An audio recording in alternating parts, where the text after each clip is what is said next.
Thank you very much, Madam Chairperson. Your Excellencies, and may I start, Chairperson of the African Union, President of Angola, Your Excellency, Prime Minister of the Federal Democratic Republic of Ethiopia, and our host, Dr. Abiy, Your Excellency, outgoing Chairperson of the African Union and President of the Islamic Republic of Mauritania, Your Majesties, Your Excellencies, Heads of State and Government of the African Union and First Ladies present, Your Excellency, the President of the Palestinian Authority, Your Excellency Antonio Guterres, Secretary General of the United Nations, Your Excellency Musa Faki Mohammed, Chairperson of the African Union Commission, Your Excellencies, former heads of state and heads of government of the African Union, distinguished delegates, ambassadors,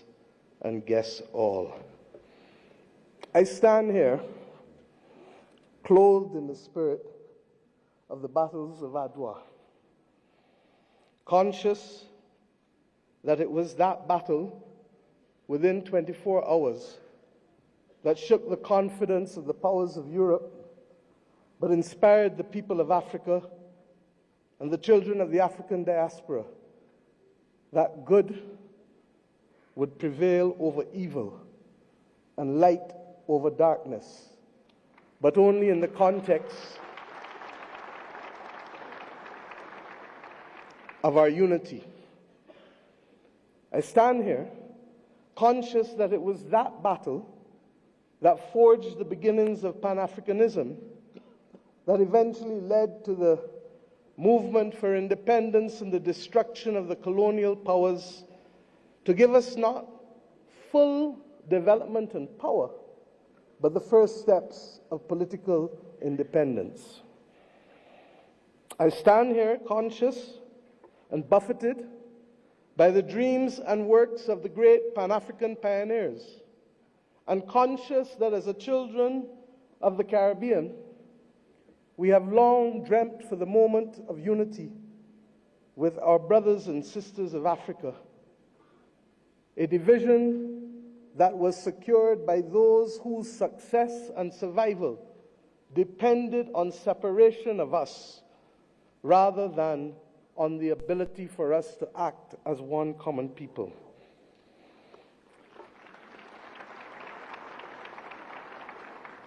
Our relationship, you can say, was embryonic, but regrettably, as long as it has been and as related as we have been, it has been sporadic. And it is up to us as the children of independent states to determine whether the history of separation shall be our future or whether the spirit of Adwa can be our inspiration to confront the challenges of a new world.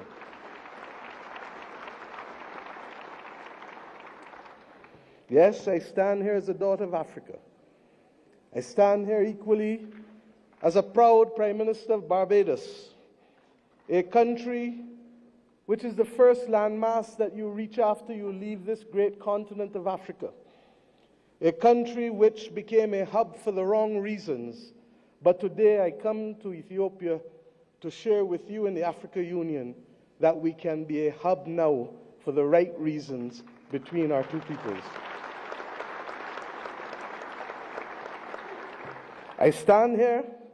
as the proud chairman of CARICOM, the Caribbean community, recognizing that as a member of the 6th region of Africa, we have come to reclaim our Atlantic destiny.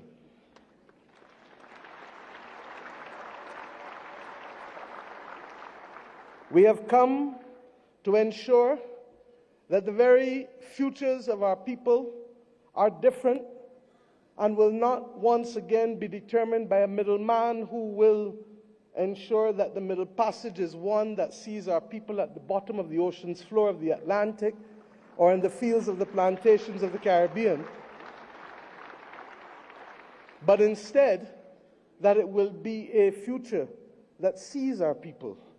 hears our people, feels our people, and that will determine in future that it is we who shall forge the manner in which we cooperate, integrate, and invest, rather than simply being victims of a past history. I stand here equally as the chair of the V20, 70 countries across the world that are climate vulnerable, 40% of whom come from this great continent of Africa, recognizing that it is only through unity that we can confront the existential crisis of our generation, that of the climate crisis. The Secretary General of the United Nations has already laid out, ably so, many of the iniquities that we continue to face in spite of political independence. It was His Majesty Haile Selassie who popularized and told us that there shall be no first-class or second-class citizens, words popularized by Bob Marley,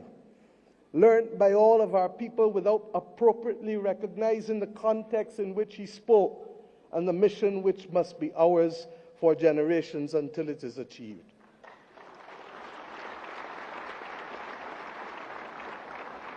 He told us that there would be war if there were first-class and second-class citizens. He told us that there would be war if the color of our skin was more significant than the color of our eyes. And we see here in the continent the continued descent into conflicts, born out of ethnicity differences, born out of a mad grab for resources, not invariably for our own benefit, but for the benefit of others who seek to use our people as pawns in the determination of their own future. But we stand here as proud people, and we have enough among ourselves to know the difference between right and wrong, and to forge a future that is not for a few, but for the many. Indeed, as the world confronts the climate crisis, it is the poorest of the poor who remain the most vulnerable to floods and droughts and hurricanes. It is the poorest of the poor, and soon to be the middle of the middle, who will no longer be able to access insurance and therefore to be able to forge ahead with development if we do not make changes. We have examples of a partnership that have worked for us, not just from the spirit of Adwa and the conquest and the rise of the Pan-Africanist movement in our history, but within recent times. During the COVID-19 pandemic, it was the African Union, under the leadership then of President Ramaphosa, and with the assistance of Dr. Tedros of the WHO, that recognized that the Caribbean, which was being marginalized by denial of access to basic therapeutics, basic medical equipment, to vaccines, that we should not be left as pariahs on the global landscape, but that our brothers and sisters in Africa would bring us through the Africa Medical Supplies platform to be able to ensure that we could secure for our own people.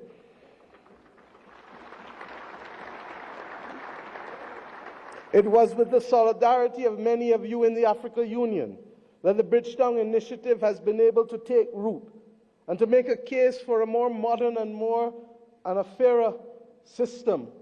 that allows us to be able to access finance and to be able to put in place measures that allow us to be able to pause our repayment of debt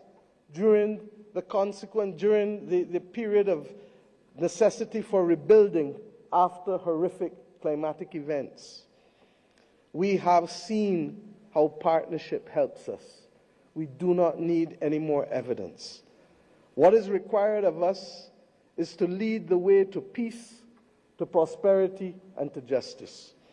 And the reparations which we call for the international community to be able to recognize, first and foremost, with that which we ask from each of our children. Say sorry. Say sorry. And mean it.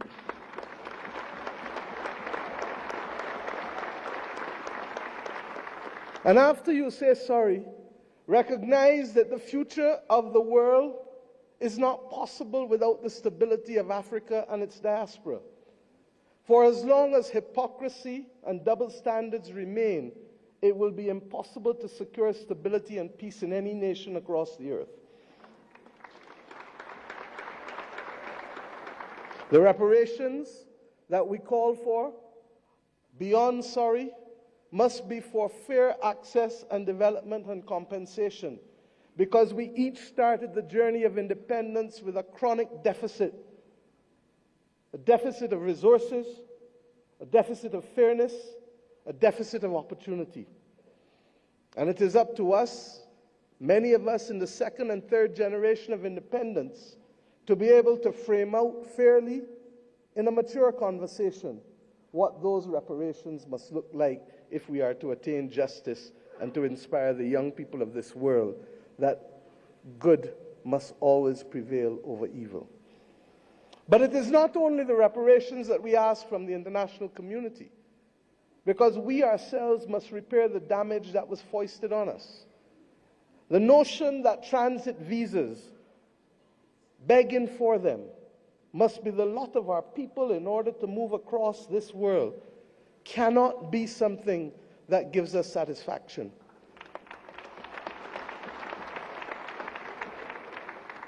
To go east and to go west,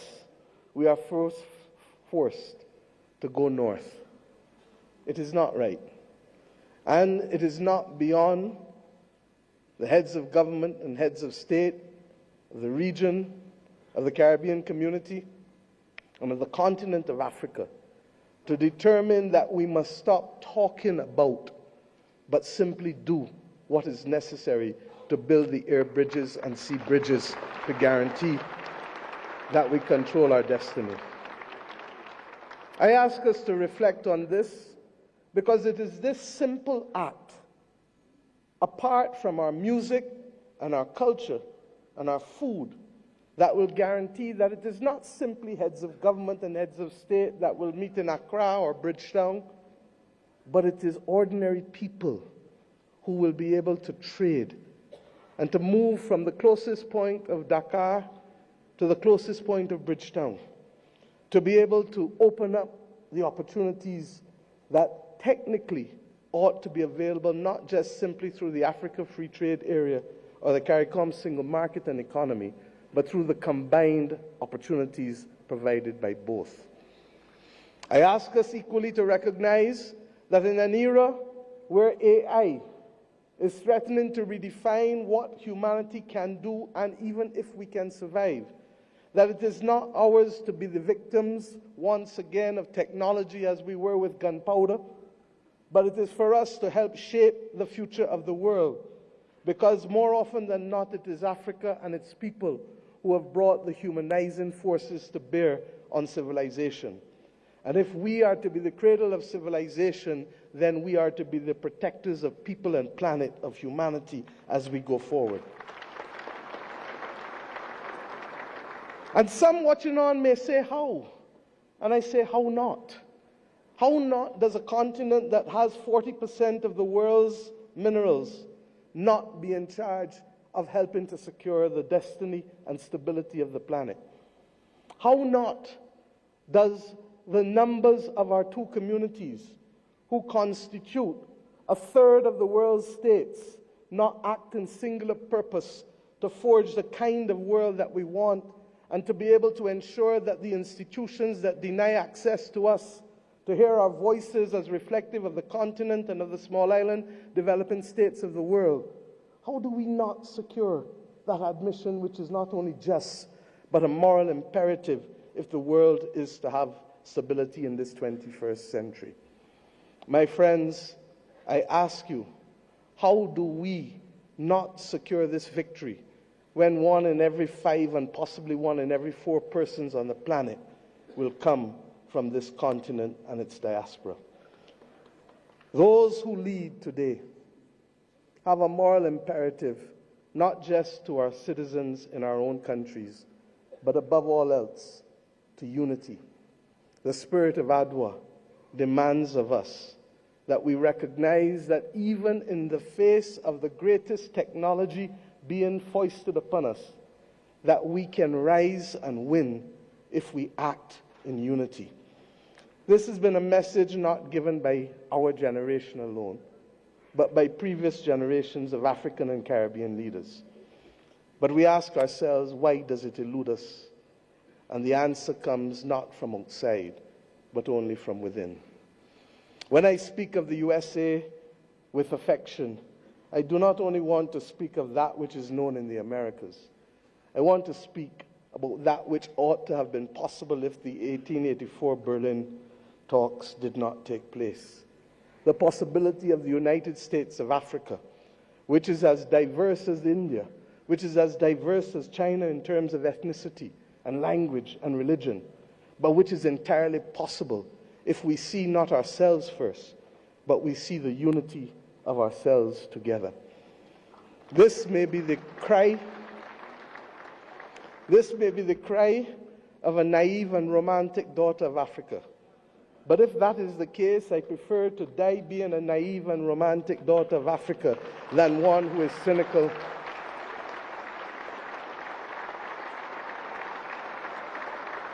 and one who is daunted by the actions and power of others.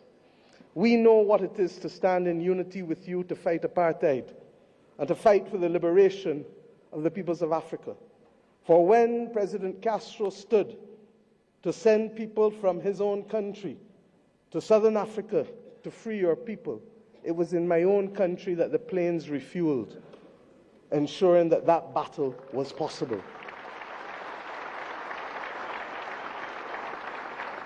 And when 100 years ago, almost, a Barbadian man and woman left our nation and left the United States to come here, Arnold and Mignon Ford, he wrote the anthem and lyrics of the anthem of the United Negro Improvement Association, UNIA, and his wife dared to establish a co-educational school here in Ethiopia, ensuring that boys and girls could receive education in a time and at a time when war was dominating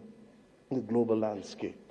They chose to see light rather than darkness. I ask us today, in tangible terms, that will allow our people to travel, that will allow us to pool our investments to ensure that the people of Africa not be denied the electricity that is so necessary as a platform for participation in the new world. I ask us not only to pool that investment, but to also ensure that we pool our voices, because there is too much division in this world today. There is too much war and there is too much conflict. And we know what precipitates and causes that. If we leave Addis Ababa with the commitment that the world is not going to be safe without a prosperous and stable Africa, then we understand what is the moral imperatives we must undertake in each of our countries to secure that unity of purpose and to secure ultimately the saving of the people and planet. I ask you today to recognize that, and I thank Prime Minister Abiy Ahmed for agreeing that the first in-face summit of CARICOM and the Africa Union should take place here in Addis Ababa on the 7th of September of this year of our Lord.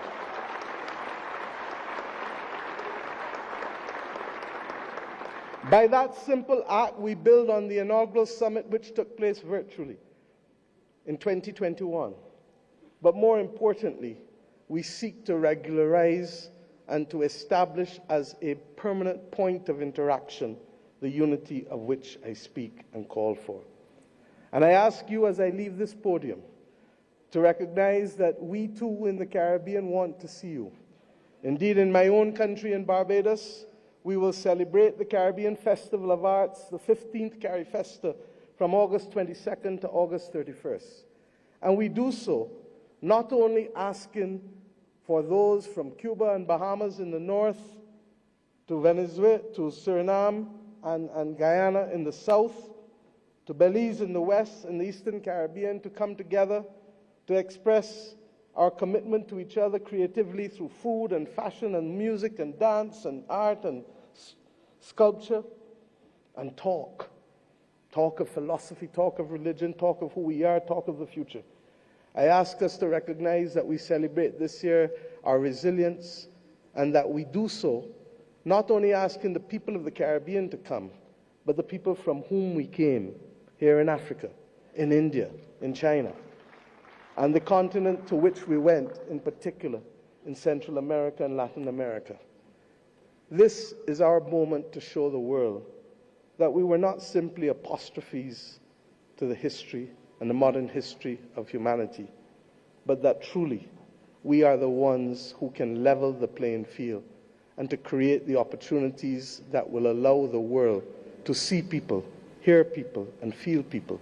and to value the planet and its biodiversity at the very time when it is greatest in crisis. Let us remove the scars of history and be firm craftsmen of our fate, recognizing that the only people who can stop us now are we, but ourselves. We have to emancipate ourselves from mental slavery and to build the future that our people want of us and to give them that pride that is theirs. And we must do so in the spirit and with the results of Adwa. Thank you.